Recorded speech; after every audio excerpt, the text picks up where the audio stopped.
Hey, how's it going? Yeah, I was just looking at that nice mug you have there.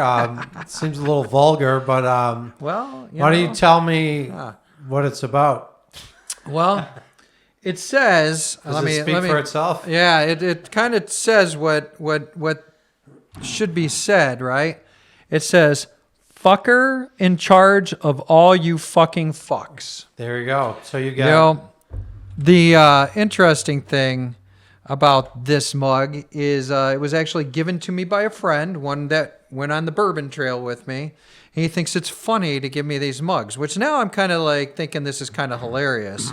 So, I'm trying to bring a different cup and, maybe we'll give them away later or what. A mug du jour. Yeah, cup. Yeah. But this one is funny. Yeah, because let it be said, I captain a boat and, always flying an airplane. I'm always in charge of the people that are around me because no one knows how to do those things.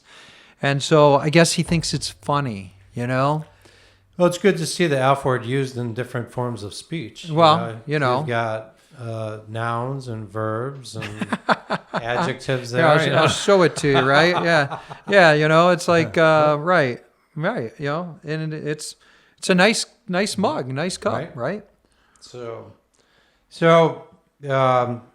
speaking of that, fuckers in charge of you fucking fucks? Something like that. Yeah. Did you hear about the guy who was in charge of the Des Moines schools? Oh my God. What the hell? I would be so embarrassed if I belonged to a Des Moines school. I mean, these people are standing up for this guy, but yeah, you know what? And I don't get it. He's not qualified for the job. So obviously, and you hired him on qualifications, right? When the authorities closed in, he jumps in his car and runs. And then he goes into some wooded area where he's caught. He's got a gun, a knife, $3,000. You know how far you can go on $3,000. Right. Like maybe to the Best Western down the street for a couple of days. Why is the guy running around with this? Was he anticipating this? So then when they start peeling the layers of this onion. Oh, yeah. Thanks, Shrek. Says, he's from Guyana, who entered the United States in 1999 on a student visa.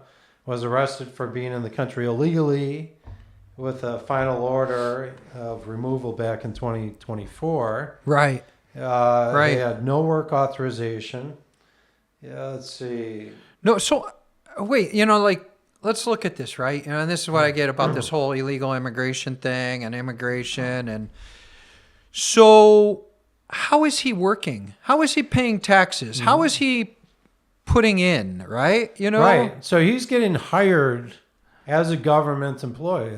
So where did he get the Social Security number? Right. Yeah. So that's a good question. And so, how does a guy get to this position without being vetted better? I mean, the school board is a disaster. Well, this is just a complete debacle. He lied about having a doctorate. He never finished that program. Right. He told them that. It's funny. I did see where his attorney came out and said he got a doctorate from Sister of the Mary Woods internet school, and I'm like, well, wait a minute. Was it really an internet school? No, it was a school. It actually it was an online school if I remember correctly. Okay. Yeah. So. And every other university seems to already have declined this guy that he ever went there. Right, like MIT. Right. Yeah, they said they've got no record of this guy being there. And George Washington University denied that they ever gave him Principal of the Year award that he said that he had. Yeah, well, he looks like he was deserving of it, right? This is just because of his actions of making this crap up, right? And this isn't just the gym teacher. This is a superintendent of the largest school district in Iowa. So they really look like fools right now. And if you're a parent in that school district, you have to wonder. It's like, are they really focused on education? Did they know that this guy did not have the doctorate? Wasn't the comment the one lady made indiscriminate like? Oh, yeah. Unabashed, like empathy or something. Yeah, empathy or something. And I'm like, well, lady, he just screwed you over, and you're It's like, it's a Ponzi scheme. I right, mean, this guy pulled one on you, right? For talking about our last show, right? Yeah. But I just don't understand how we put a guy in this position, and there were red flags along the way, right? Right, Like, exactly. at what point are there enough red flags to go, what boxes was he checking and what boxes was he not checking is what I'm kind of thinking, right? One of the comments I heard on the news was like, "Oh, but he got along with the kids really well." But That's great. You know, That's great. So does a kindergarten when teacher. I was growing up in a bad school district, the big urban school district, I never got to see the superintendent. I mean, how is this guy like interacting with his kids? It's not like he's sitting in the classroom. He's probably in some administrative office. Probably shows up at a handful of school events every once in a while. Gives high fives to kids or whatever. But I mean, they're overplaying this. And I couldn't tell you one of my superintendents. Right? I mean, and not that I ever met any of them either. It's not like they're like sitting in the classroom with the kids all day. So it's, right. They're obviously being administrators. They have like much bigger things to do. You would think they have bigger fish to fry, right? Right, exactly. So it's kind of, but I mean, this whole thing is just, crazy. You're paying this guy $270,000. Unbelievable. Yeah. To do this. So, well, hopefully he's got. Is this an elected position or is this an appointed position? It's appointed. So he applies. So the school board, I'm sure, is elected. Most school boards are elected. Sure. And they're charged with hiring the superintendents and the principals and things like that. So so I think I hope that some new school board candidates is this now a CYA organization. We're going to cover our asses. Right, exactly. You're going to find that most of these people are not going to say anything that's going to incriminate anyone but yeah, and the school board president, she's the one who said have all this empathy or whatever, but right. And you know what, she worked for Michelle Obama or something, I heard. No, so I didn't know that. So obviously she's got an agenda bigger than education, I think. So yeah, maybe she's got an agenda for education. Obviously, where would she have worked for Michelle Obama? I think maybe when Obama was in office, maybe she did something. One of the 100 chief of staff or something. Yeah, I don't know. I always wonder why the first lady gets so much staff. Or right. Well, they do things. I mean, they go out. They do a lot of public appearances. They, even going back. I mean, obviously Jackie Kennedy, obviously, Roosevelt. Nancy Reagan was huge. She was out there talking, just saying Ford, stuff. She was out there drinking. So, anyways, obviously Hillary. Enough said about that, right, Chris? You're avoiding that one. Hillary Clinton obviously was a very active first lady, and they all at least in modern times have pretty active roles, I think. Yeah. I guess I don't realize what a first lady does. I'm not downplaying it, not at all. I'm sure these are very important segments. When they come to town and they want to speak on education or whatever it may be, people get excited, and so So anyways, that's enough of Des Moines, though. Des Moines, Iowa. No, I cannot believe. So is he in jail? Out of curiosity, no one's, I think, answered that question. I don't think he is. I think maybe he's just facing, criminal charges, deportation. I don't know if he's going to be charged with fraud or not. Maybe that could be something. But I would think that's got to be fraud. But maybe the school district would have to press the charges because they were the supposed victims.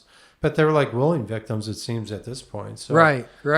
So they probably, I don't know if it. So who takes over for him? Yeah, they must have some kind of interim person that is this guy qualified, right, exactly. Or did you hire him on some fictitious beliefs? Right. I would do a background check. Yeah, maybe. Yeah. Well, you know what? The funny thing is, did I not see that he passed an FBI background check at his previous employer? Oh, really? Yeah, which is what I saw. I saw that on the news. I don't know if that's true or not. You guys can tell us or whatever. Well, if he gets deported, I bet if he's got Don't be an idiot. If he's got good savings, Yeah. that'll go with a $270,000 a year salary. Right. Let's hope he Banked, saved his money. The it'll way probably he go pretty far. I have to tell you, the way he dressed. I mean, that dude looked good. Uh-huh. He looked good. He was buying those clothes. Yep, so. yep. But and clothes can spend maybe $270,000 a year on that nice duds like he had. I'm telling you that. Buy I those saw him name in a blue brands. shirt and a pink shirt, blue jacket, blazer, and a pink shirt. I was like, that dude looks great. So okay. So still on education issues. Okay, education. U.S. it is. News and World Report recently released some rankings. They had a number of rankings, but we took a look at the top rankings for public colleges and universities. And so these are kind of fun. I mean, these are big schools. And just looking at something when I looked at this information for this show, and I was thinking, I'm like, he was wondering if his alma mater, Purdue, well, was there, I and it was. But then I started thinking a little bit deeper, right? Mm. Purdue, I think, is 20 or something like that. But I started digging a little deeper, and I started thinking, wow, what if we put the best party schools with this number and see how many of the best party schools fall into the same better universities?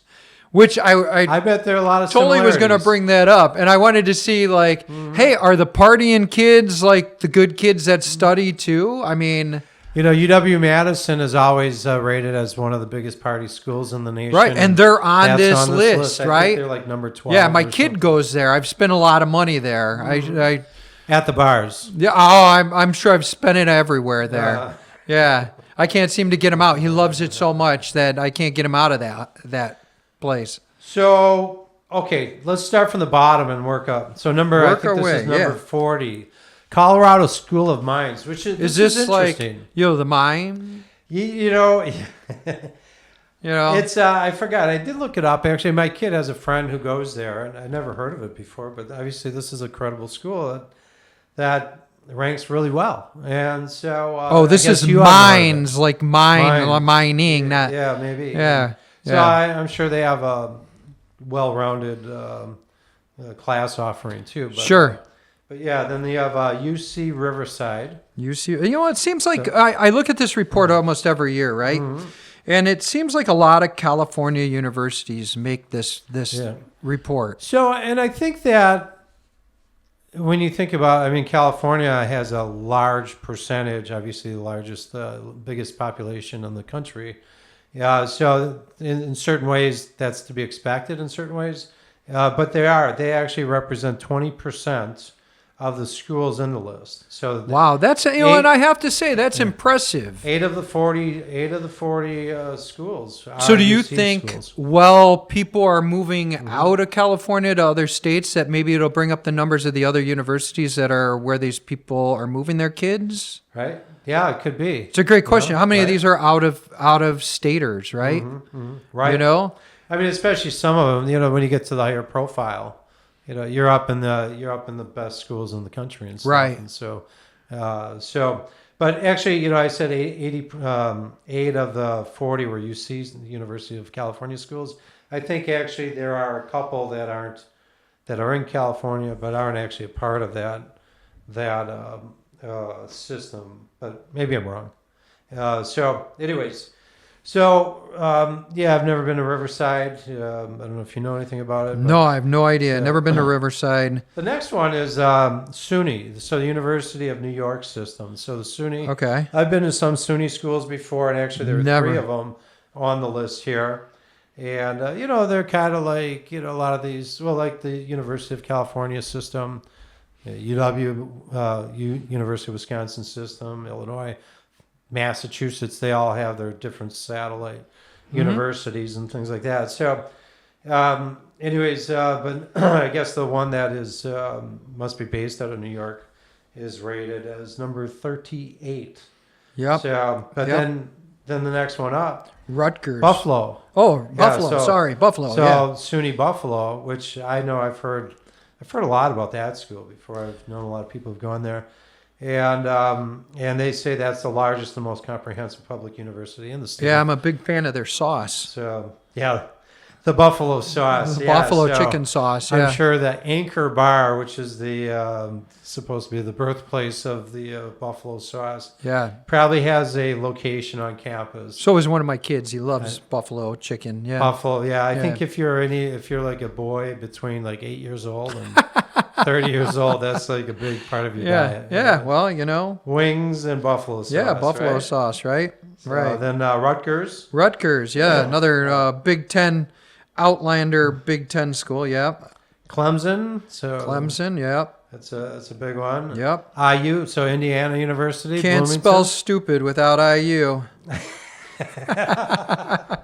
I guess Sorry. that's a Purdue, It's Indiana a thing, rival huh? thing, Yeah. you know. Can't. Yeah. But that's a cool I saw school. it on a T-shirt. I didn't make it up. And I've been to that school before. I went down there for the little 500 once and had a really fun Yeah, time the little down 500. there. Little Yep. 500 bike race. It's one of the biggest events of the year, right? Yeah. Yeah. Yeah, that's Yeah. a good time. I mean, What was that? What was that movie? That bike riding movie that was based on the Little 500, and it was like the first cycling movie out there. Oh, really? Yeah, Breaking Away. Okay. Was it Breaking Away? I Sounds think it was like a familiar. 1979 or 1980s movie. Okay. Okay. Really kind of an interesting movie if you ever want to tune it in. Breaking So Away. This was Not Breaking Bad. That's yeah, a not whole Breaking different Bad. thing, right? But so this was filmed probably a lot on campus then. Oh, yeah. Indiana University. So. For sure. And then Binghamton University, which is a SUNY school also. Yeah. I'm wondering what's the percentage of New York It schools only here? says there are 3 SUNYs, so I think that's we've exhausted the list. Oh, We got okay. New York, Buffalo, And by the way, they're at the Binghamton. bottom of the list. Yeah. So if you're in the top 40, I mean, how many schools? Yeah. How many There has to universities be over are? 1,000. Yeah. right? You know what? You're pretty stellar if you're on this list, I think. And so in this list, so they did have the top colleges and universities, also private and public, but we did the public because there's just a lot more people who go to the public school, Right, so it's right. kind of a bigger crowds to talk to. So Yep. So the University of Pittsburgh, that's a well-known school, By the way, that's where I was born, Pittsburgh. and UConn, right? Yep. Got it. Yep. Known for their basketball, right? Yep. That's Yeah. Great. Yeah. Great basketball program for sure. UMass Amherst, which isn't to be confused with Amherst College, but same town. Sure. Right. And, so. Actually, here's another SUNY. Actually, there are actually There's four four SUNYs. SUNYs. So I miscounted. Stony Brook University, which, actually, I think I've known someone who went to school there. Wow. I didn't The, know. Never even heard of it. Let's see, Penn State, which is interesting. Someone had No, I I was think talking that, to this is one that. girl. I think that's not. Penn State University. Oh, in okay. US. So I was talking to someone who went to school there like a month ago or so, and she was telling me, she's like, yeah, it's kind of in the middle of the state. And so when I saw that, I thought Yeah. I'd take a look at it because Oh. I've never been to campus. And I swear, it's almost the geographic center of the state. Sure. I mean, if you drew an X from the corner to corner of the Keystone State, you may be crossing over some of the university grounds. Yeah. Did we hit Michigan State? I think we jumped that. North North Carolina, Michigan, I skipped a bunch Minnesota. there, yeah. Then we So- went to Stony yeah. Brook. So North Carolina State University, Yep. and that's so is that the one that's in, Is that Tar Heels? North yeah, Carolina Tar State? Heels, Yeah, yeah. Tar Heels. Michigan State? Michigan which State. is a really cool school. That's a good school. That's, yeah, for sure. The #1 packaging program in America, I know. I know a guy who graduated from there. So the Yep. University of Minnesota Twin Cities. So that's the main campus, Yeah. and it's a big one. I mean, I don't know how many students they have there, but Well, it's a Big it's Ten one of the school, biggest yeah. ones. I mean, I know a lot of Wisconsin. Well, and the kids go nice there. thing about, I have to say, the one cool thing about that University of Minnesota is really out-of-state students go there for in-state tuition. Right, it's huge You in know, Wisconsin. so it's like, yeah, I mean, people drag over there all the time. And some of these universities, they have reciprocity state to state, but then there's also regional reciprocity. Like even Right. Michigan State University has reciprocity with some of the other Midwestern states. Sure. And so it's kind of optional. I Sure. think if you could say, well, you're a great student, you'd be a great addition to the university here, that they'll give you in-state tuition, which is pretty cool.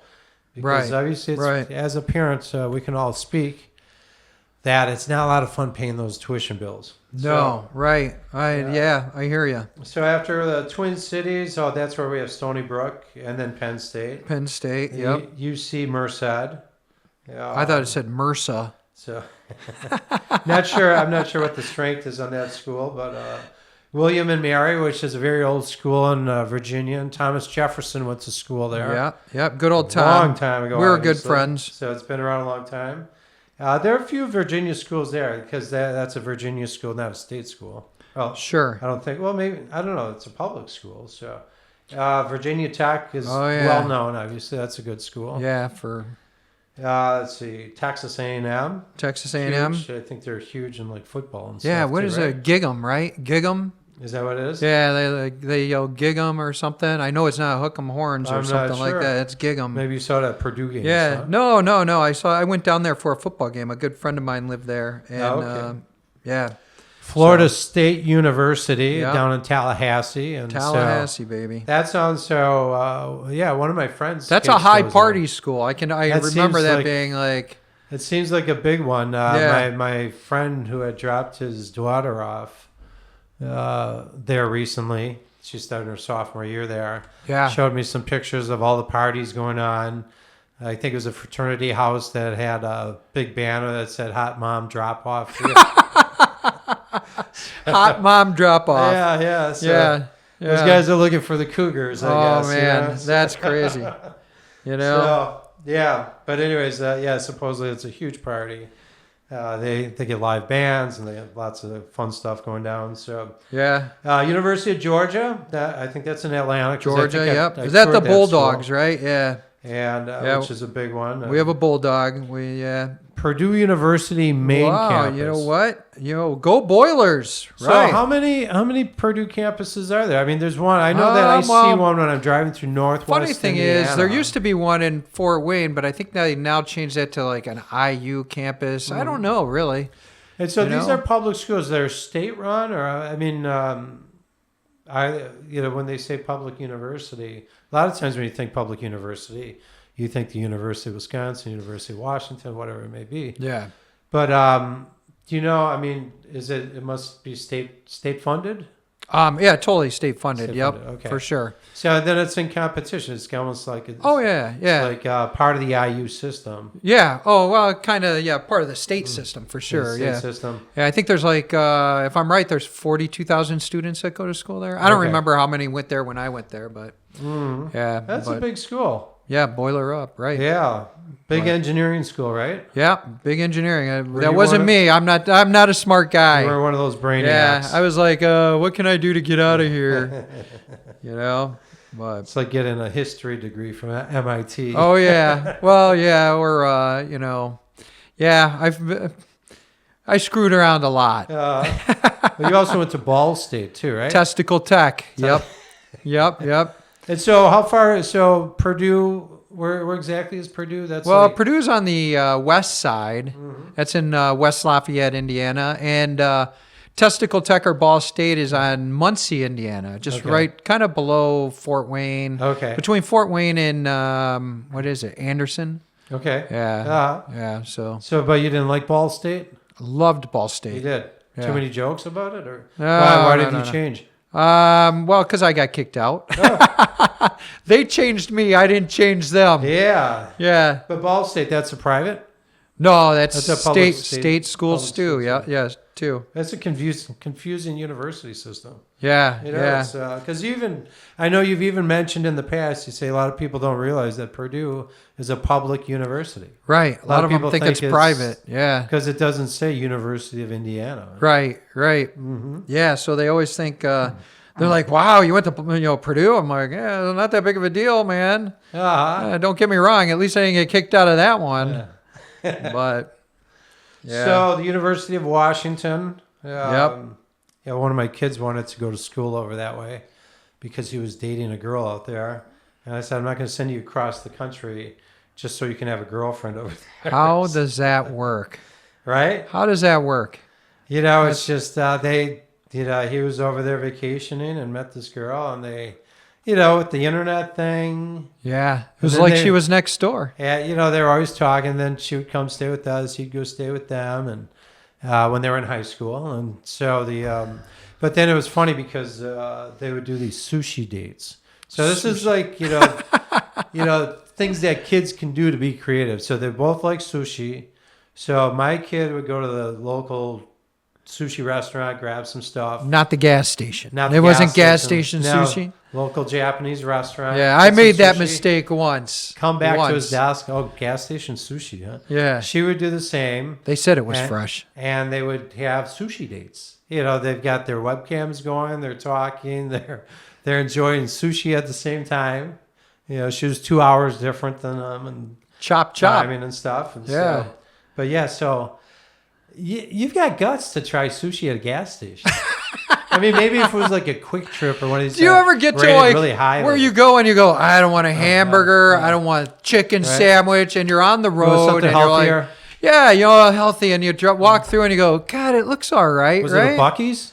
No, it wasn't a Boosie's. Yeah, Boosie's. Boosie's. Ah. No, it wasn't a Buc-ee's. But no, it was definitely gas station sushi. Okay. That and grocery store sushi, which Uh-huh. I've also tried. Yeah, usually you can find it on sale on Wednesdays or something. Right, I noticed. right. Yeah, I guess depending. I mean, buying something with, raw fish in it is one thing, but, if it's just a sushi with, like a cucumber or whatever, like if it's like a vegetarian sushi, Sure. I'd be more comfortable with that if it was sitting out for a Sure. while, whatever. But Yeah, well, right. but if it's got raw meat in it, I'd rather have it freshly cut, Yeah. freshly out of the refrigerator. Right in front of you or something like that, right? Right. I get it. Yeah, well, I made that mistake once. Never went back. Never went back. And especially if you're road tripping, that could have adverse consequences as you drive down the road. By the way, I it guess. did. Yeah. It did. Yeah. But we won't get into like that. a slip and slide. So the University of Maryland College Park. That's Yep. the only one from Maryland that I remember seeing. Then we got Rutgers. Yep. Wait, so there's Rutgers University. Oh, you know what? And New Brunswick. Newark, and then there's one New in- Brunswick is higher than Newark. Okay, that's Yeah, interesting. Then yeah. I didn't realize they had so many campuses. Right, exactly. So I knew a guy who went to school there one time. Real nice guy. Oh yeah, and then Yeah, there's Rutgers. I don't know which one, but Ohio State University, which is Yep. one of the biggest in Yeah. America, right? That's a huge campus. that is a huge campus. I knew a lot of my friends' kids that went to school there. It seems like a fun school to go to. Yeah, I mean, I don't hear any complaints from them. So UC Santa Barbara. So that sounds like a fun one to go to, right? Yeah, It's like one of those things like, I go to Pepperdine or something. Like, Yeah. where life is good, right? So yeah. Is that off the coast? Is Santa Barbara? Santa on the Barbara, yeah. Santa Yeah, so you can Barbara's- grab your board and Grab your like board. make it out and Right. make it out like, dude, you know what? I'm Right. hitting the waves after this class. You go sit out there. Yeah, I know. Yeah. And it's funny because on this list, I did notice, I remember telling my kids, because a lot of them would be saying, oh, I want to go to Florida for college. And I'd be like, I think you should go to Florida after you're done with college. Just the thought that, when it's Right, cold in the dead right. of winter, there's not much to do. You go to the library, you just study. You can use your time productively. Whereas, if you're in Florida, there's, you can be out year round. If you're in Santa Barbara, you can be out year round. And most of the California campuses, I think, may not be like Santa Barbara, but if you're up in San Francisco too, that's obviously you can be outside year round easily. Yeah. Whereas like University of Wisconsin-Madison, if it's like 10, 20 below, or like Minnesota, Yeah. it's You like, ain't well, surfing. you may be staying home and working on your homework. So Yeah. it Doubt is, that but- happens. But a lot of these warmer campuses, they're ranked pretty high. So we don't know what the factors are, because a lot of times, sometimes the devil's in the What details. on a are lot the of these parameters factors. of how they're judging this? Right, exactly. You And know, so, That's the one thing that we got to ask, right? right. So University of Illinois, Yep. Champaign-Urbana, that's their main campus, right? I think so. Yep. Which, I've been on that campus. Nice campus. Not sure I ever have been. Irvine, University of California, Irvine, University of California, Davis. Right. Yeah. I remember I worked with a kid once who was, this was early in the internet. And I was just starting to do websites. It's like 1996 or so. And this one kid, I'm working with these guys. We're selling CDs online, and this kid's a customer of the store. And he says, oh, he calls him up. He's like, hey, who does your internet? So he's like in Napa Valley, Silicon Valley area.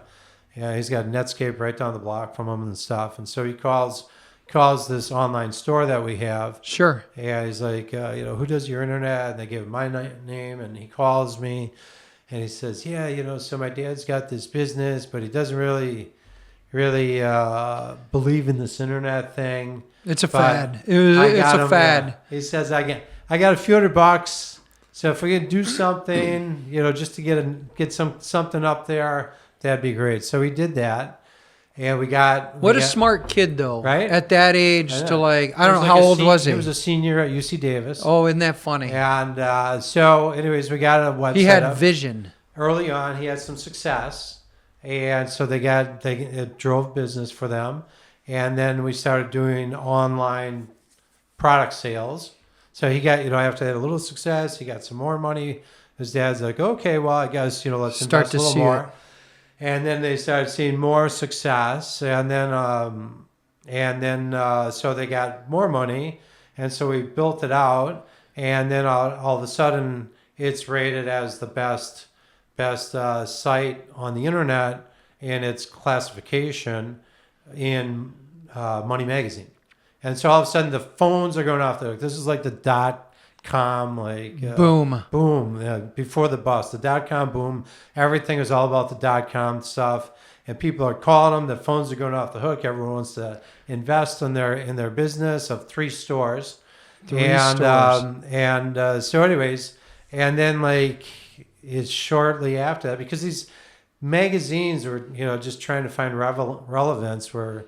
They would run these best of the web in this classification, this product, whatever. They'd have 15, 20 different categories for the best of the web every year. Sure. And then all of a sudden, Fortune ranked it number 1, 2 in its category, and Forbes ranked it number 1, 2. And so that is things crazy. Were amazing. They were just like, isn't that funny? That's like going viral before going viral. Hey, was that in our thing the other week? Of going viral is in the Webster dictionary thing, right? Exactly. It should be that. I bet that could be a word that's going in there. And so right. Yeah, and so eventually, the guy's like, well, I can't work with you anymore because we got to bring this all in house because we're booming so much. No way. I mean, they had they had so much activity going on. So I'm like, hey, kudos to you guys. It's like I'm surprised he didn't hire you. It's funny because people would call and they're like, oh, who's doing your internet? And he's like, well, this guy in the Midwest. He's like down the block from all these all these tech firms in Silicon Valley and all stuff. These hammers. So that was kind of funny. And so anyways, but it was great. It was a great experience. So and it gave me early on a nice badge. Credibility. To float around. Yeah, exactly. So street cred. Anyways. I wonder if that was in Webster's. Street cred. Must be, right? It's gotta be. So the next one up is Georgia State Tech. Okay. Which I think is also that's definitely in Atlanta also, I think. I can tell you it's in Georgia. It's in Georgia. We know it's there. But that's obviously ranking pretty high there. I mean, that's like number 9 or something. Man, when you're in this top 10, you're doing pretty dang good. Right. University of Texas, Austin. So, once again, so we've got Georgia, we've got Texas. Yeah. These are all warm climates. So these kids are focused. Keeping their brains going. They could be out playing, but they're obviously getting it done. So, and the next one is University of Florida. So, Gainesville, Florida. Yeah. Is that the Gators? That's the Gators, right? That's the Gators. Yep. The biggest school in Florida. And it's obviously another warm climate. Wow, you think about that. That's pretty high up. That's huge, right? Yeah. It's like and all the because a lot of people, you got Texas, you got Austin, and so all of a sudden, like not many northern schools. Whereas normally you think, especially like folks in like Boston, where they're like 90 universities, like to think that all education's there. But obviously, you look at this, you see, well, these are all south. Right. Right. University of California, San Diego. San Diego. That's another one. Surf's up, Right. dude. And then the university. So we talked about William and Mary that Thomas Jefferson went to. Yeah, Virginia. But founded University of Virginia, which was founded by Thomas Jefferson, is also on the list. So that's like number 5. That's a big one. Yeah, So, you know what? I wonder if they're now I'd like to see what the consistency is of that list over however long they've done it. How many of these ranked and what they ranked by, and yeah. okay. So this next one is the Tar Heel one, the University of North Carolina. Oh, Chapel Hill. Yep. I'm Right? sorry. Yep. Yeah. So Wow, that's pretty good. Number 4. You guys are killing it. right. Yeah. Yeah. University of Michigan in Ann Arbor. That's the main university in Michigan. Yep. Boo. Oh, Yes. sorry. That just slipped.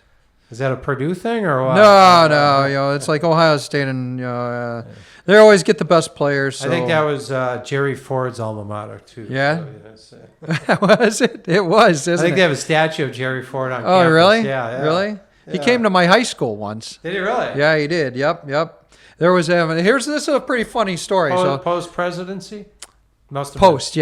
yes. Because you were pretty young. So it was kind of funny. Like one of the teachers in our high school said something that if you could get a president or a former president to come to our school, you'll get an A in the class. Really? Yeah. So you did this? So it just ended. No, I didn't do it. I don't have that kind of street cred. Okay. But so it ended up that one of the guys in our school, his grandparents lived next door to the Fords. Oh, wow. So the next thing we know, there's a president coming to our school.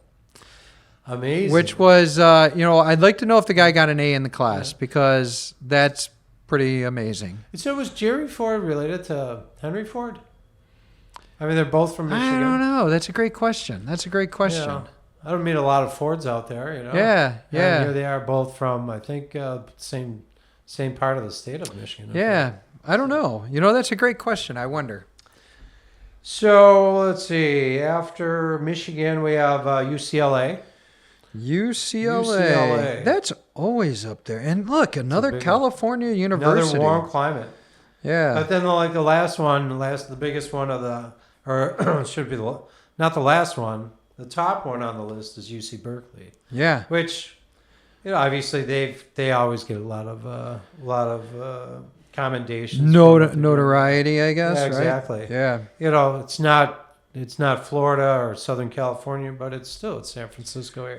Yeah. It does blow me away how California is a lot of this list. 1, 2, 3, 4, 5, 6. There are 7, 8. 8. Oh, 8. University of California. Yeah, that's crazy. The Yeah, and I think you're right. There it is. When I was putting this list together, I noticed that their tuition is pretty good too.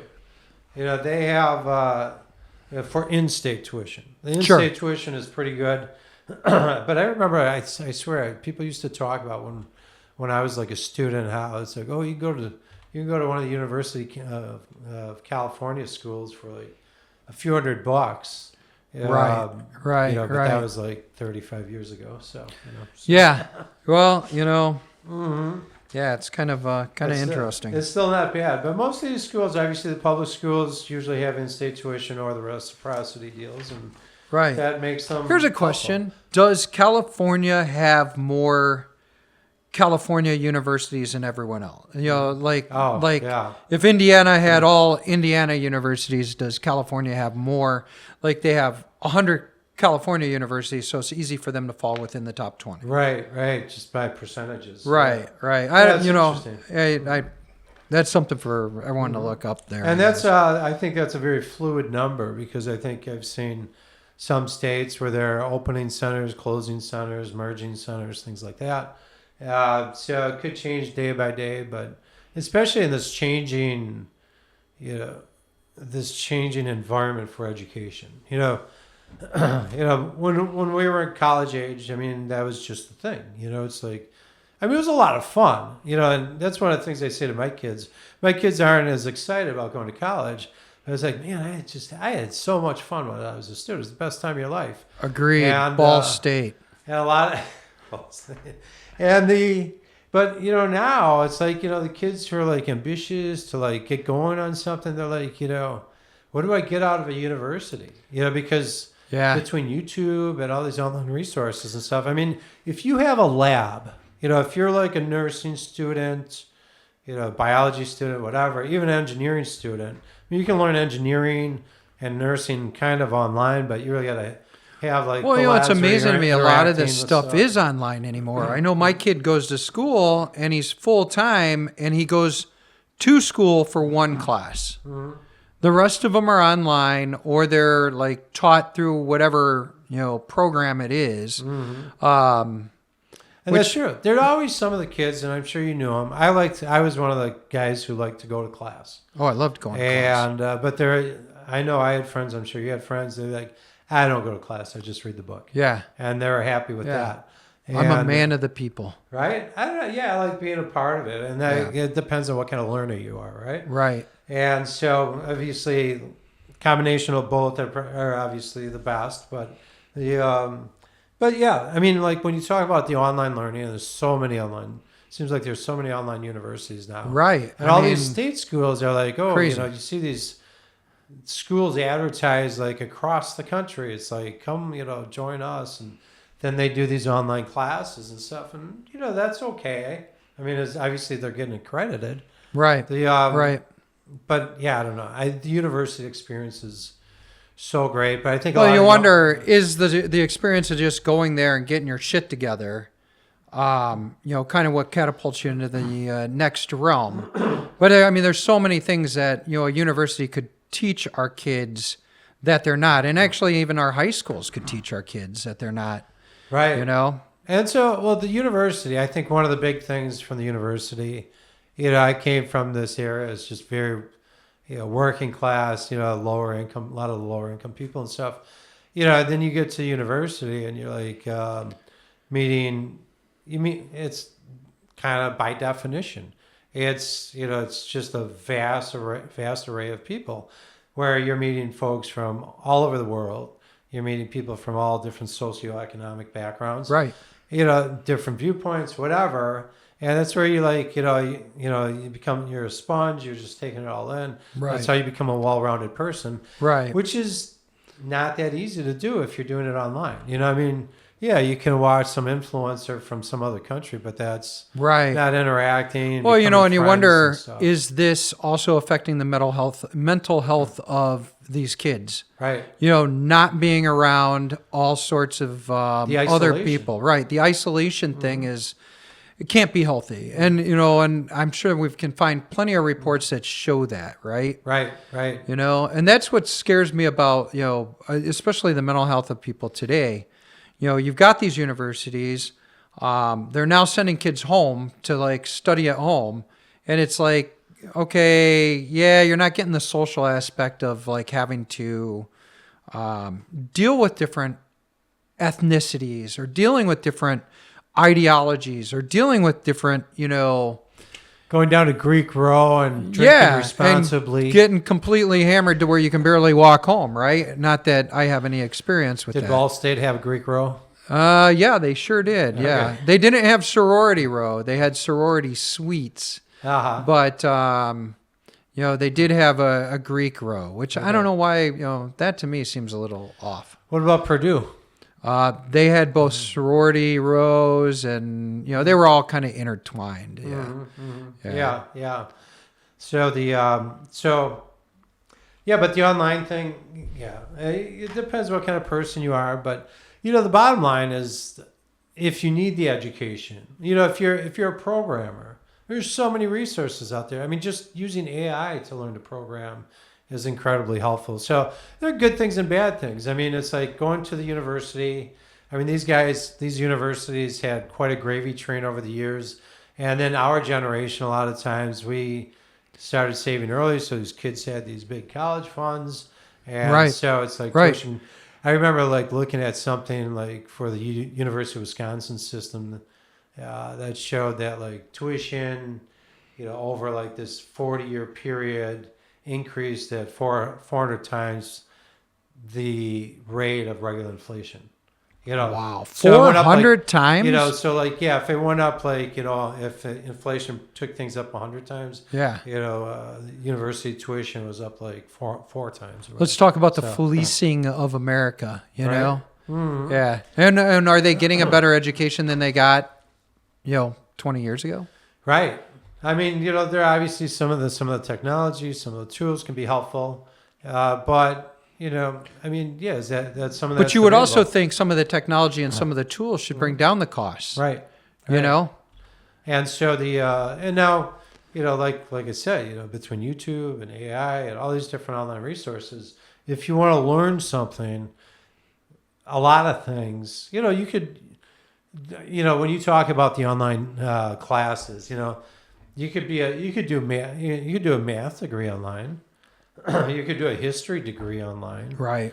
Marketing probably, but the thing about marketing, I mean, one of the things that's good to be in person, is having your communications class, which isn't part of the business, but it's normally important to do your speeches in front of other kids and stuff. Oh, absolutely. So you got to present and stuff. Absolutely. So but a lot of the stuff that's kind of non-technical, you can do online. You could do your gender studies online. Oh, I was thinking about doing gender studies. Isn't that Pornhub? Right. But so if you do, but the bottom line is if you have labs or you need to be there in person, that's where the university is helpful. And so I think, a lot of these kids, I think most of the fresh millionaires in America, I mean, you say fresh millionaires, but it's really more than just like $1 million. A lot of like the most successful entrepreneurs are the guys who they started at school, but they got a little too, anxious, and they just quit school and ran off and started their own thing. Right. I think Bill Gates did that. Bill Gates. And I think Zuckerberg did Zuckerberg. So and I actually think just saw something the other day about a kid, 21 years old, dropped out of MIT and started a drone producing, government funded kind of, company. Yeah. Yeah. And I haven't dug deep into it, but it was just really kind of interesting. I don't know the name of the company or. Yeah. If you're a drone company being an American drone company is a very good position because, and I'm a drone operator. A lot of these drones are made in China, and the U.S. government doesn't want to work with a Chinese company for drones. And so I get it. This kid's obviously because they could turn them around on us. Right, and in fact, even with DJI, probably the biggest drone manufacturer, you can't even get their app off the App Store or like the Android store. You have to go to the DJI website and download it there because it's been blocked for security purposes. Oh, really? I haven't tried it. Right. So yeah, that's very interesting. So. I knew I've been seeing a lot less DJI stuff here in the U.S. And so maybe, so their competitors, I've got like 2 DJI. I used to have another one too. I mean, they were good. I mean, they're definitely good drones, but it's funny because I even wrecked mine once, even though it's almost impossible to wreck it. I wrecked it and then I opened it up thinking, well, maybe I can fix it. And, the circuit boards are just so tiny, and it's just like all this stuff it's really hard to work on these things. Micro. And so I put it back together, and I decided to pay them. I sent it into DJI. Sure. And I said, I need you to fix this. They sent me a thing back. They said it'd be $400 to fix your drone. And so I was like, fine, do it. I'll pay you for it. It was like $1,600 drone at the time. Sure. And then I get it back, and then I'm like, oh, this is great. I got my drone back, and I try playing with it right away. You got your controller, you got your drone, and it's not communicating. And I'm like, so I go back to them. I'm like, I don't know what you did to it, but the controller won't communicate with it now.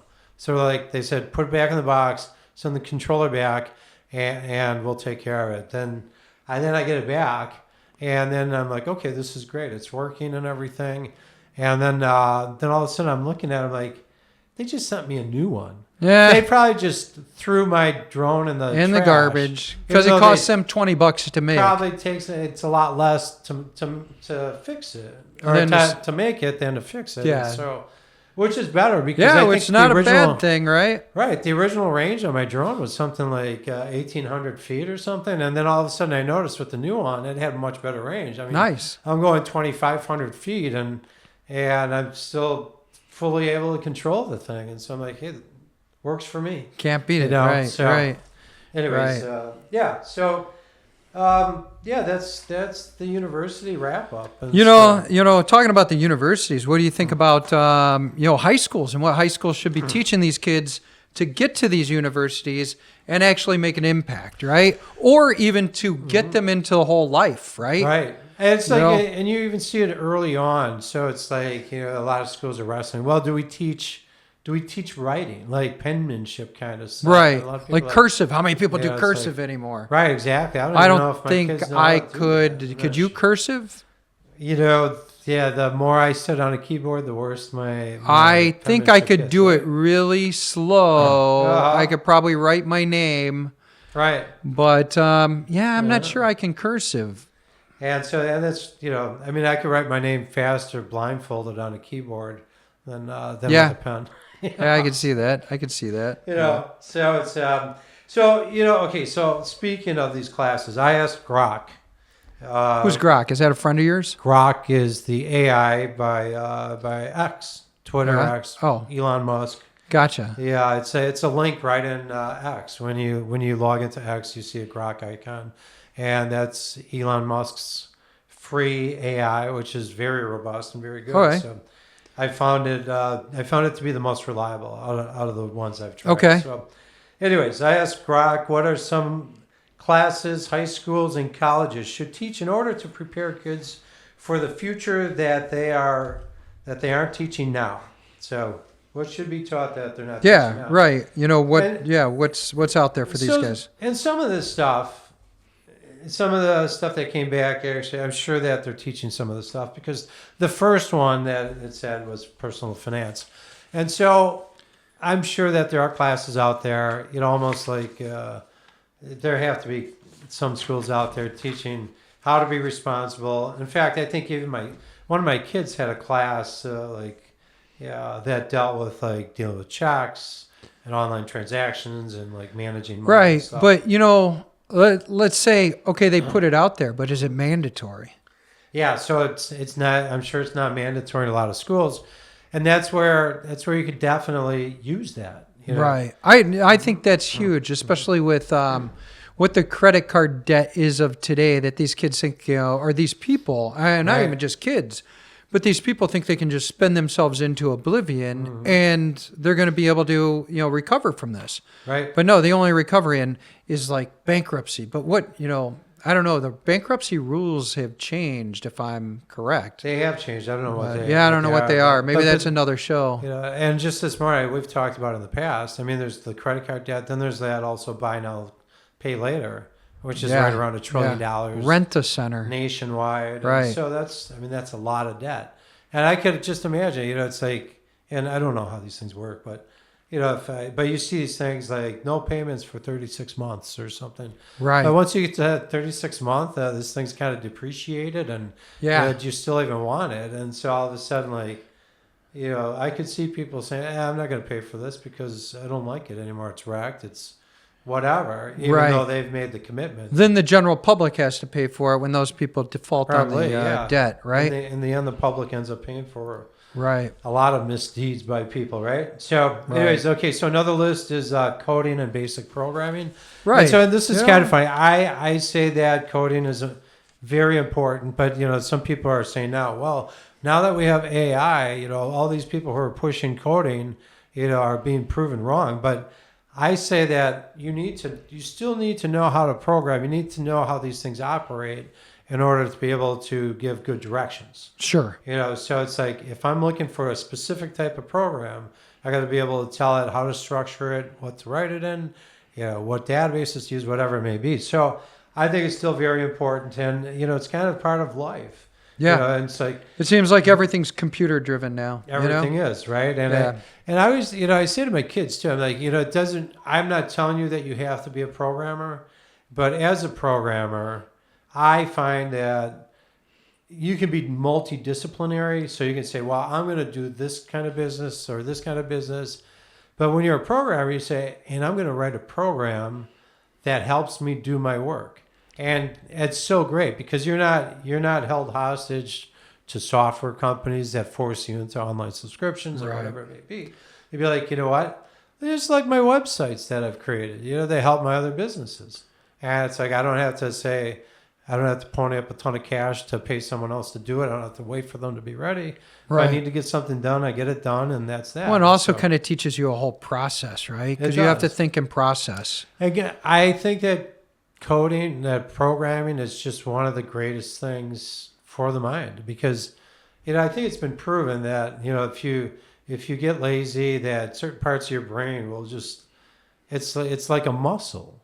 It's like certain parts of your brain will shut down. And that's what they're worried about some of these things with AI. They're like, well, if AI, if everyone's just using AI, they're not really thinking. But to me, I see AI as a great opportunity. I think a lot more with AI.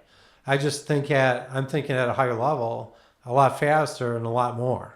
And so to me, Do you think you're thinking like the boss and not the employee? right? Yeah. When you think about it, Right. you're like, you're driving the train Mhm. instead of being part of the train, right? And you're thinking bigger. It's like, okay, we can go to the next step because I don't have to be bogged down for the next 4 months to accomplish this one Sure. task.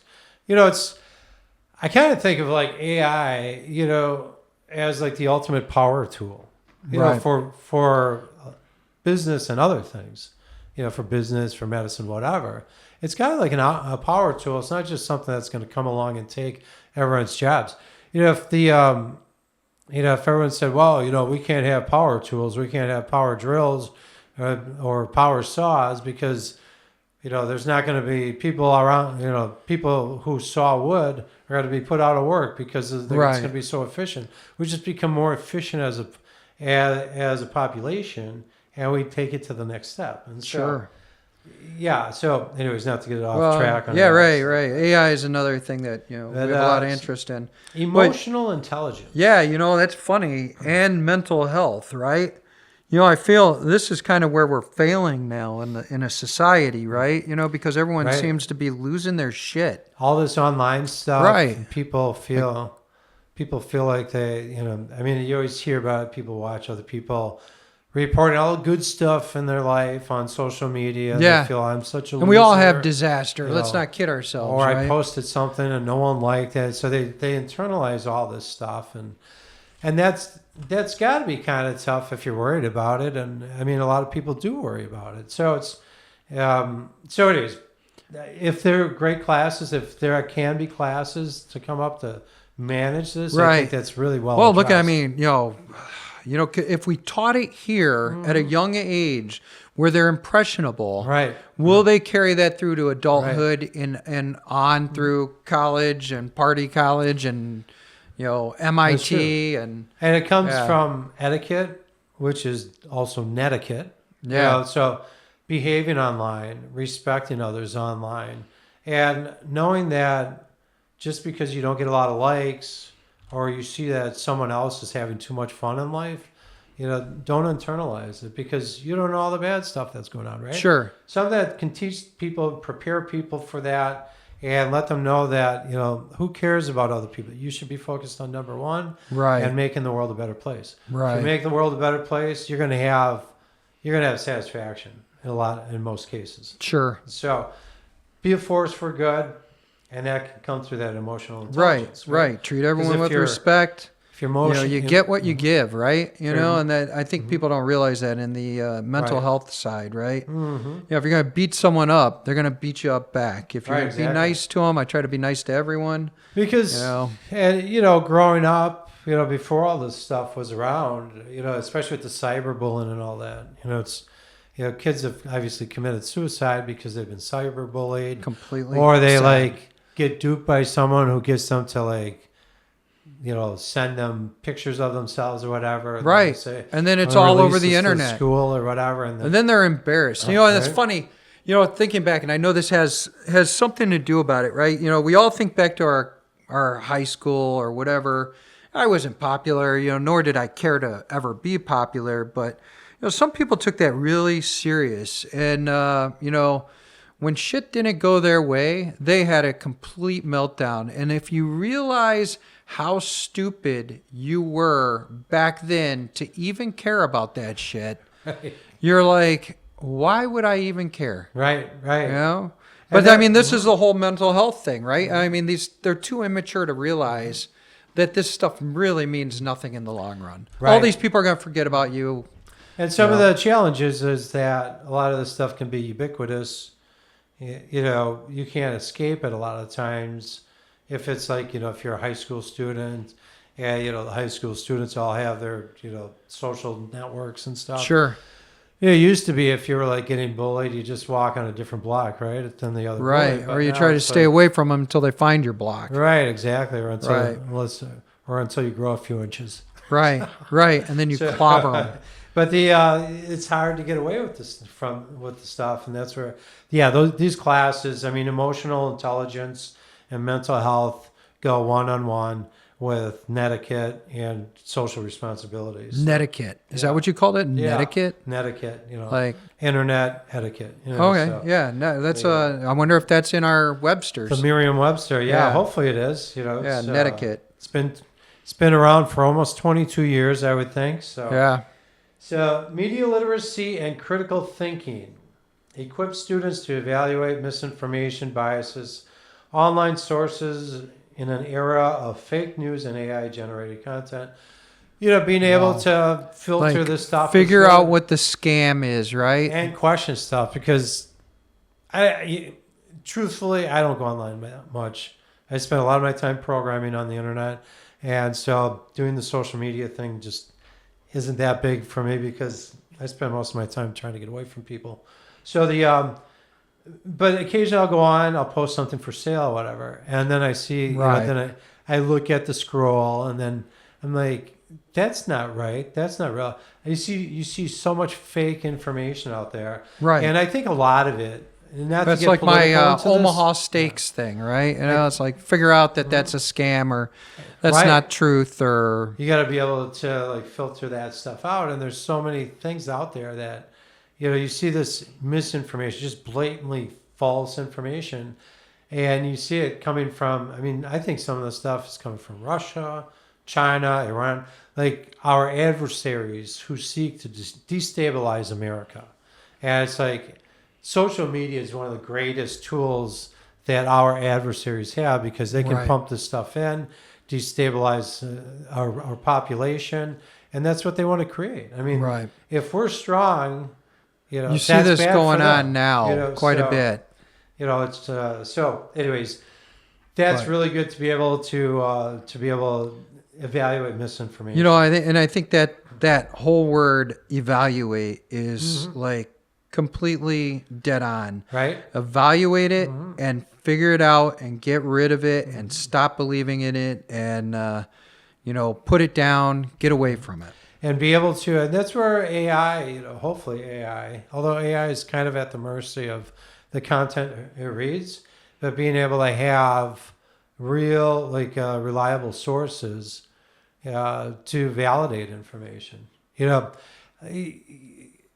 I know early on everyone was saying, well, Wikipedia is not a reliable source because it's like user content, and then they have their moderators or whatever, their own editors.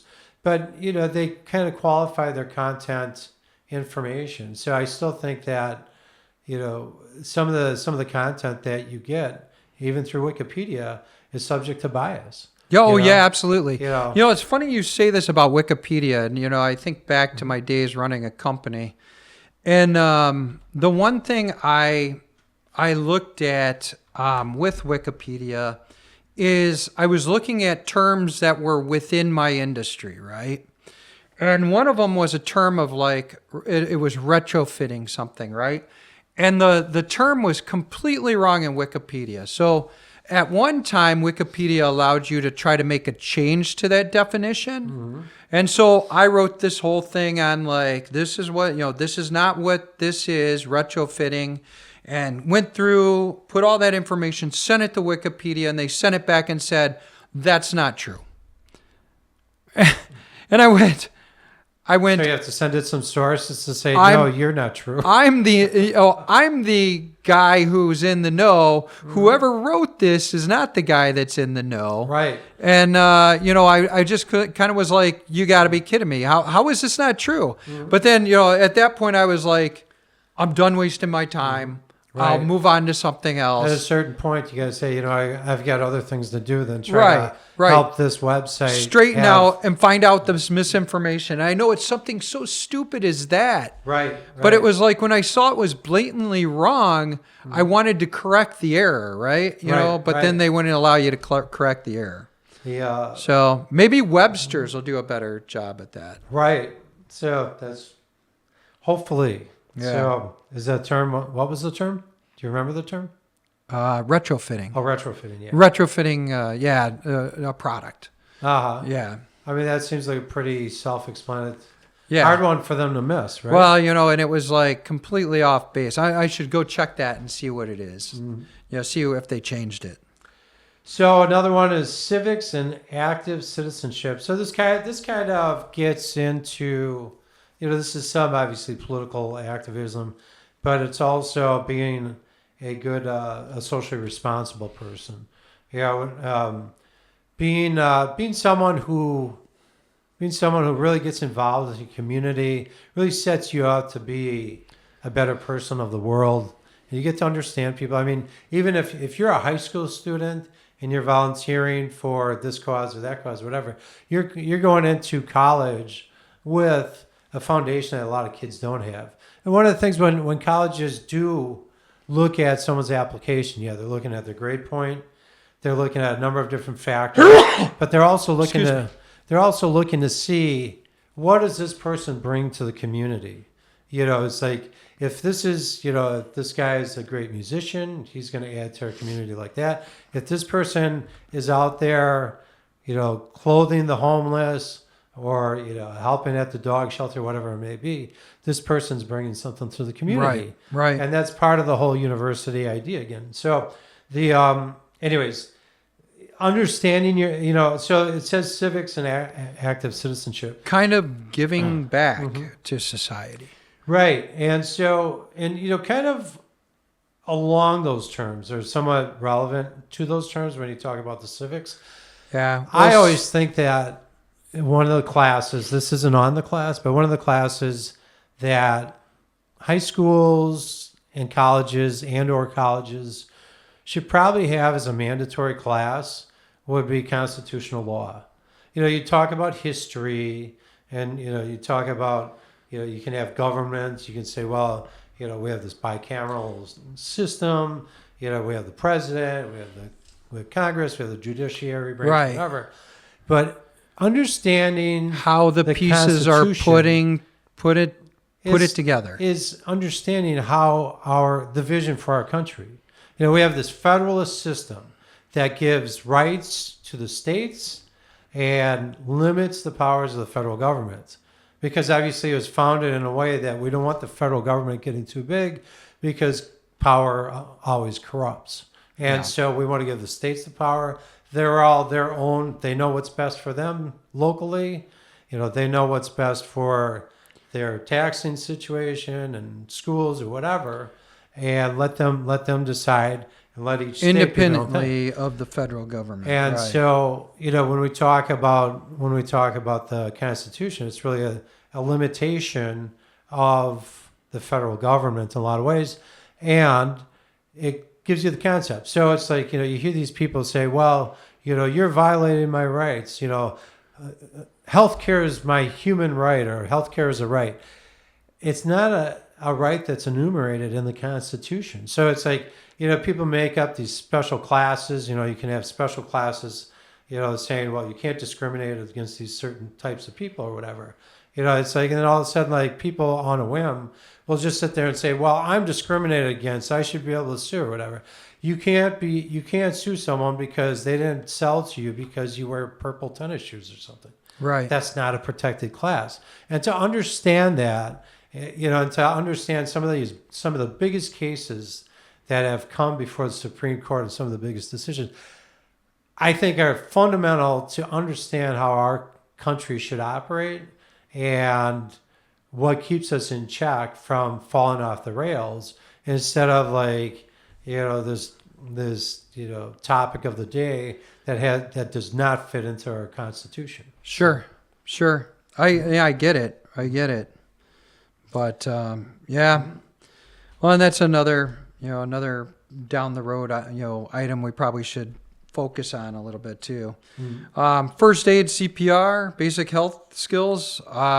Some class, I know that. Don't you remember having health class? Right. I remember having health There's class. Health class. I know I've seen rec departments that have CPR classes and stuff. I presume some high schools and colleges, especially By the way, colleges, I am CPR certified. Okay. Yep. And for kids who want to become babysitters, I think they have to get certified. Yeah. I did it with my daughter, who's a nurse, so we had to go get it. Yeah, if you're in a health profession, it's kind of inevitable. I was like, why not? Let's go. But it's a good thing, especially with today's social influencers. You got people like doing tricks on skateboards or whatever. It's like you never know when that skill may come in handy, right? Yep. Yeah. Sustainability and environmental literacy. This is very interesting, right? Yeah, it's an interesting topic. It's a topic with the wrong teacher could be abused, but if you have an objective teacher, you could get a lot out of this. One of the big things, one of the things that drives me crazy, and I think that we should do this as a topic, is, and I like to recycle. I always feel like I'm doing a great thing when I'm organized, I'm putting everything in the right bins. But we do all these plastic bottles, and we gather millions and millions of bottles, probably daily, and throw them in these recycling bins. And from what I hear, only 95%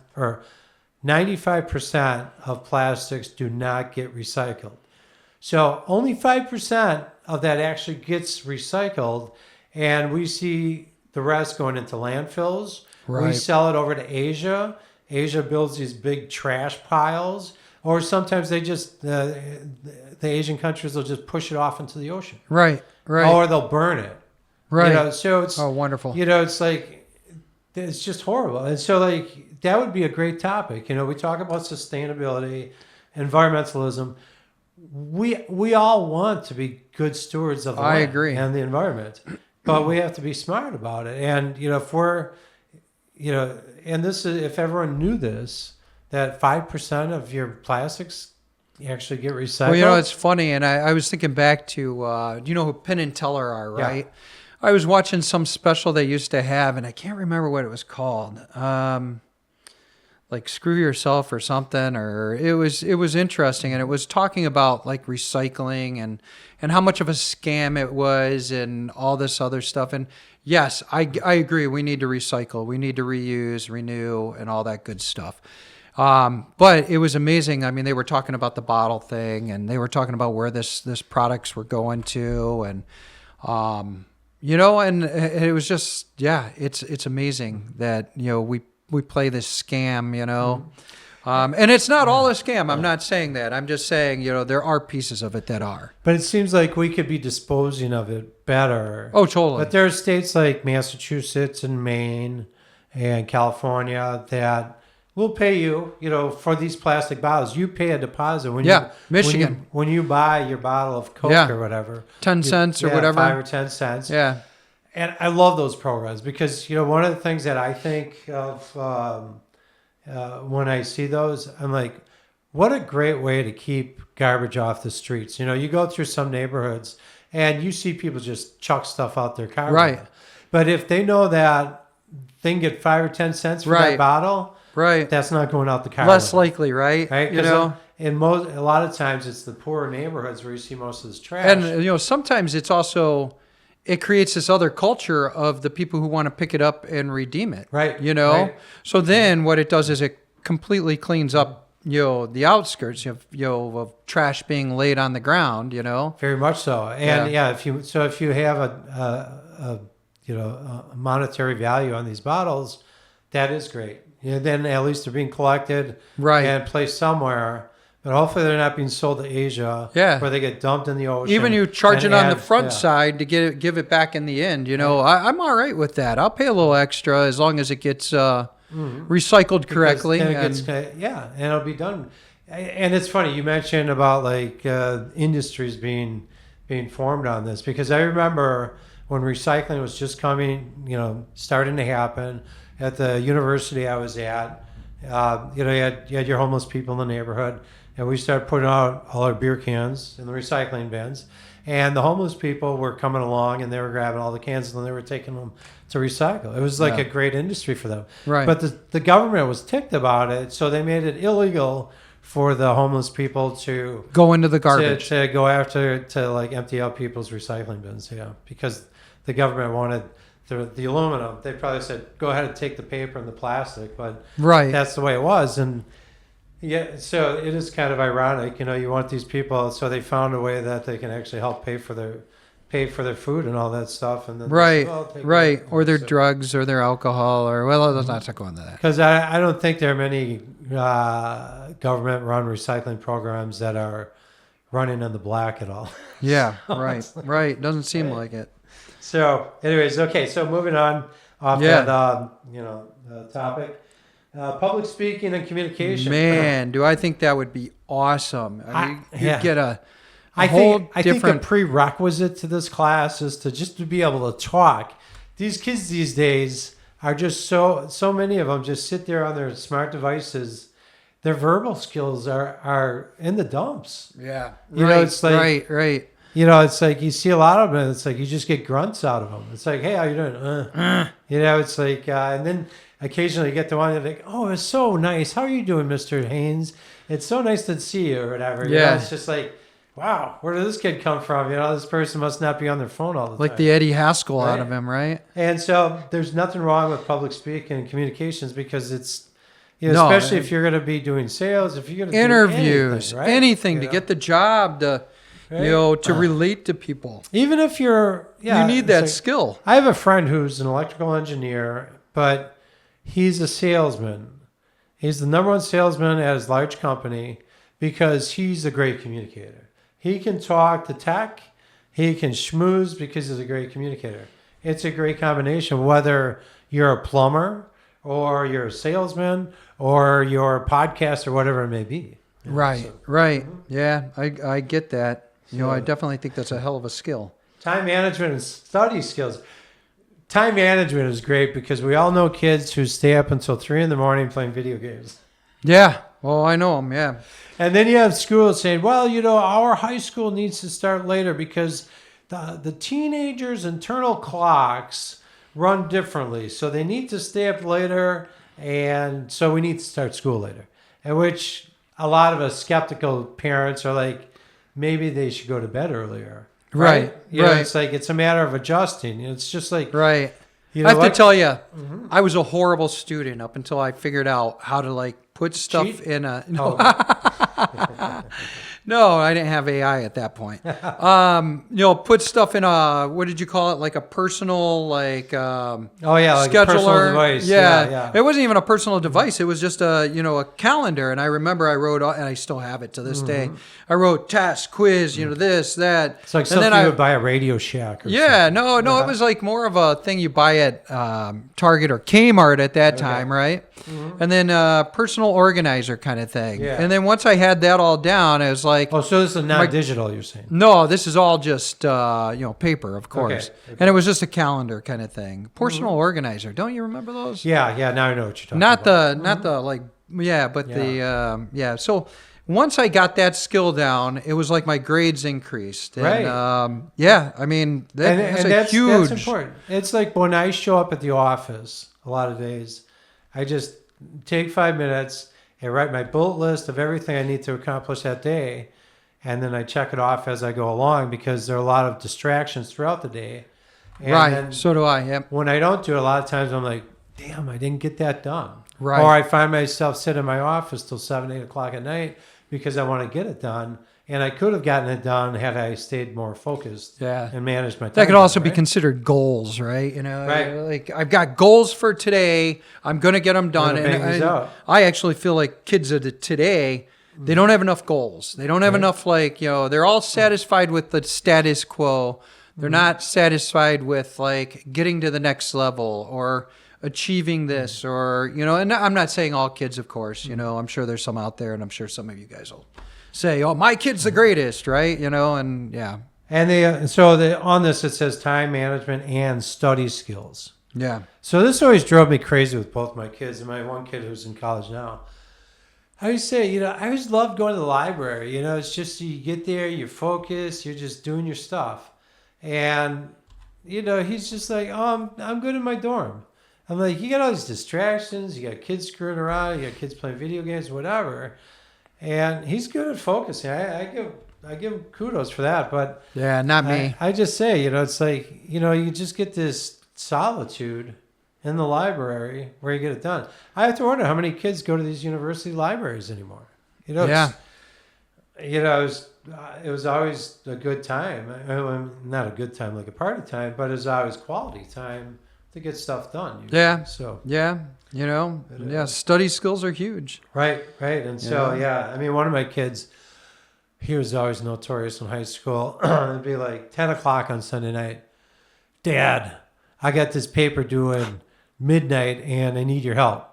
Hello, how much have you done? Well, I'm just starting. I have it on the paper. Yeah, and you're like, I'm like ready to pass out. You know, it's like 10 o'clock Sunday night. I've had a long week and I'm ready to just conk out. And all of a sudden I got to start thinking about history or math or whatever it is and wake up here. So it's like, yeah, there were a lot of grumbling. Well, you shouldn't Sunday be doing nights. his work. I wasn't doing his homework.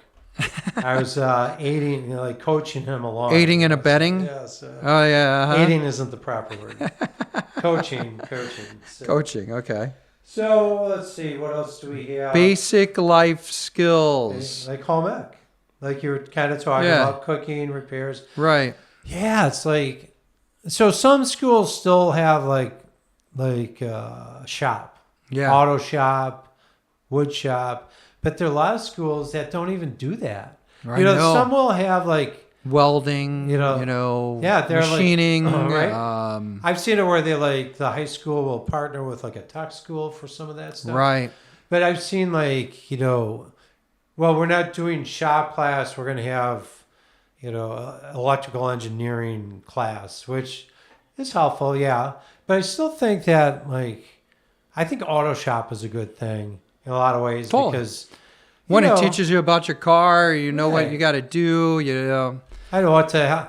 One of my kids, this is a true story. One of my kids called me up. He was in school down in Nashville, and he's like, "So I got a flat tire, and I was driving on it." I'm like, "Why would you drive on a flat tire?" Well, I'm going down the road, and I hear this, doo, doo, doo, doo, doo, doo, doo. And I think there's a chopper in the area. He thinks it's a helicopter in the area when it's really. And the car's shaking, and he can keep it on the Don't you road. notice And this? It's yeah, so like come on. yeah, maybe a little shop class could have taught you that. But you know, when I was 18, 20 years old, yeah, I was doing a lot more work on my cars back than I do now. But yeah, I was changing the brake pads. You know, I was changing filters. I still do that. You know, it's like Because look at a brake job, right? You want to save some money, right. You know, do your own brakes. $1,600, you can buy this stuff for way less, Right. And you know, and Way it's less. pretty freaking easy, Right. You know, yeah. I chalk up the stuff that I learned, you know, from if you remember This Old House, right? Right. You know, that was really like instrumental. Every Saturday, I remember my dad would watch it. I'd sit down, I'd watch it, I'd take it all in. I'd be like, "Thanks, Bob. I got it down. I can Right. build a house now, Bob." You can't do it in 30 minutes. Yeah, well, But you know what to do now. but I can try, right? Right, You know, exactly. I'm about ready to start a bathroom remodel, right? Thanks to Bob Right. Vila. Thanks, Bob. Right. Yeah. Let's see. So So, you know, and it paid off for him too, because I think I just saw that He sold his $30 million house to downgrade to a $12 million house. Oh, poor Bob. Yeah, he's slumming it now, right? Yeah, exactly. too funny. But So let's see. well, that's kind of yeah. I mean, that's our educational thing today, our educational boost. You think anything else? Well, I think the big thing is that we kind of touched on some of the technical stuff, but the bottom line is one of the most important classes is going to be managing AI. So how do you write directives? How do you know what's good for video? How do you know what's good for writing copy? How do you know what's good for writing code? Whatever. And then once you have that, how to give it proper instructions so you get what you're looking for. Yeah. So you got to detail. I always think a lot of times when I write, it's one of the most basic things when I write is the who, what, where, when, how, why. And a lot of times that applies to the AI directives that you give. Sure. And so, you got to tell what you're trying to accomplish, what you want the output to be, how to do it or whatever, things like that. So managing AI or AI directives, that's going to be key. That's going to be probably the most important class that high schools and colleges can give their students. Right. Well, yeah. I mean, eventually, I think that's going to be huge. You know, but alrighty. Yeah. Well, I'm all good for today. How about you? Well, we'll wrap it up here, and appreciate you guys tuning in. Please like and subscribe, and give us some more information on what you guys want to hear, and we'll try to get it on the podcast and give you what we think will help you not be an idiot. Alrighty. Have a great day. Thanks.